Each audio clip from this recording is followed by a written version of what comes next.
शरारत करने वाले का सद्देबाब अगर मुमकिन हो तो सुस्ती नहीं करनी चाहिए। और सादिक, आप सीनियर हैं, इससे पहले भी कई बार सरहद पार जाकर कामयाबी से हमकिनार हो चुके हैं, जबकि राजा ज़ीशान हैदर पहली मर्तबा किसी मिशन पर जा रहा है। इसे अच्छी तरह समझाना ताकि आइंदा ये भी आपकी तरह एक अच्छे स्नाइपर के तौर पर सामने आ सके। यूं भी ये आपका होनहार शागिर्द है। और ज़ीशान, आप खुशकिस्मत हैं कि पहला मिशन अपने उस्ताद की ज़ेरे निगरानी पूरा करोगे।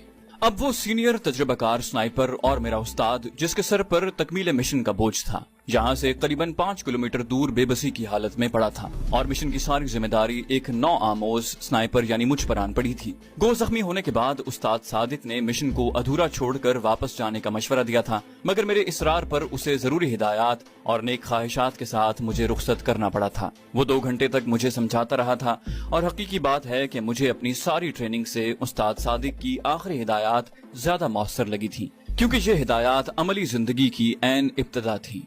दरख्त के करीब पहुंचकर मैं आगे निकलता चला गया। जिस जगह हदफ को निशाना बनाना था वो एक ऐसी जगह थी जहां कुदरती तौर पर 1-2 पत्थर उभरे हुए थे। इस तरह के उस रास्ते से गुजरने वाली गाड़ियों के लिए एक कुदरती स्पीड ब्रेकर सा बन गया था। उस जगह से 50-60 गज मुखालिफ समत में एक जगह मैंने IED यानी इम्प्रोवाइज्ड एक्सप्लोसिव्स डिवाइस 2 पत्थरों के दरमियान जमीन में इस तरह दबाई हुई थी कि दरख्त पर बैठकर उसे निशाना बना सकूं। और इसका मकसद हदफ को निशाना बनाने के बाद ब्रिगेडियर प्रकाश के मुहाफिजों को वक्ती तौर पर खौफजदा करना और उनकी तवज्जो को किसी और जानिब फेरना था। और हकीकत में हदफ को निशाना बनाने के बाद इस IED को हिट करना नामुमकिन नहीं तो बहुत ज्यादा मुश्किल जरूर था। और एक स्नाइपर की असल पहचान यही होती है कि उसे हमेशा अपने निशाने पर एतमाद होता है। आज 28 जुलाई का दिन गुजर गया था और कल ब्रिगेडियर प्रकाश की आमद यकीनी थी।